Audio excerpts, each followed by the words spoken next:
ኤምባፔ አንድ ዋንጫ አለው የዓለም ዋንጫ። አሁን ይህንንም ዓለም ዋንጫ እንደገና ከደገመ ለፈረንሳይ ብሔራዊ ቡድን 2 ዓለም ዋንጫን ያመጣ አንዴ ደግሞ ለፍጻሜ እንድትደርስ ያስቻለ በሚል ከፕላቲኒም ከነዚዳንም በላይ ስሙ ሊጠቀስ ይችላል። አሁን በጎል አስቆጣሪነት አንደኛ ሆኗል። ይህን ማሊያ ከለበሱት ሁሉ ብዙ ጎል ያስቆጠረው እርሱ ነው። የኦሊቪዬ ዢሩ ሪከርድ ባለፈው ከሴኔጋል ጋር በነበረው ጨዋታ ተስተካክሏል። አሁን አልፎታል። ከብሔራዊ ቡድኑ ሪከርድም አልፎ እንግዲህ የዓለም ዋንጫን የጎል ሪከርድም ለመጨበጥም አሁን እየተፎካከረ ይገኛል ከሜሲ ጋር ከቀድሞ የፓሪስ ሰን ጀርመን ጓደኛው ጋር ማለት ነው። እና ኪሊያን ኤምባፔ ፈረንሳይ የምንጊዜም ትልቁ ተጫዋች ይሆን?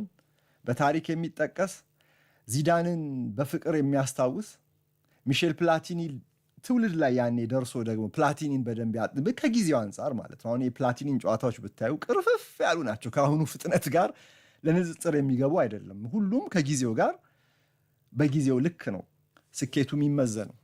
ግን ታሪክ ደግሞ በፉትቦል መነጻጸሪያ ነው እና ፕላቲኒን አየ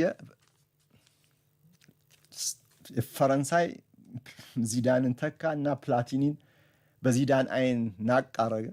አሁን ደግሞ ዚዳንን ያየው ፈረንሳይ ደግሞ ኤምባፔን እንደዚህ ባለ ጀብደኝነት ሲጫወት እየተመለከተው ይገኛል። በሁለት ጨዋታ ሁለት ጎሎችን አስቆጥሮ እንግዲህ በዚህ ዓለም ዋንጫ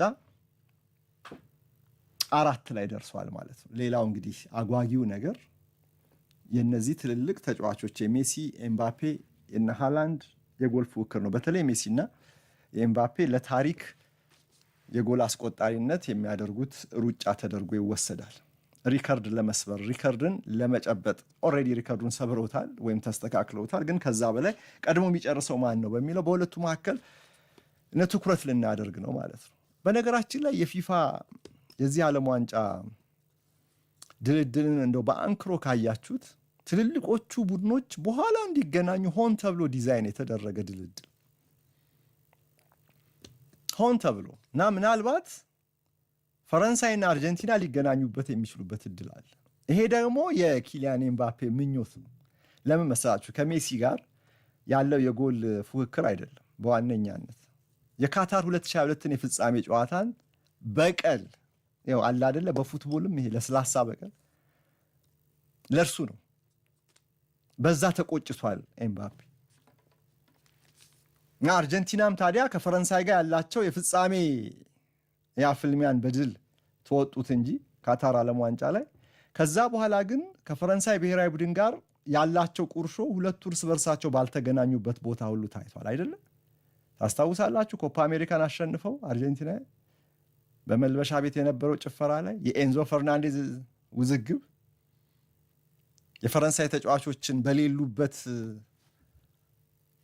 በቀለማቸው በቆዳ ቀለማቸው ሳይቀር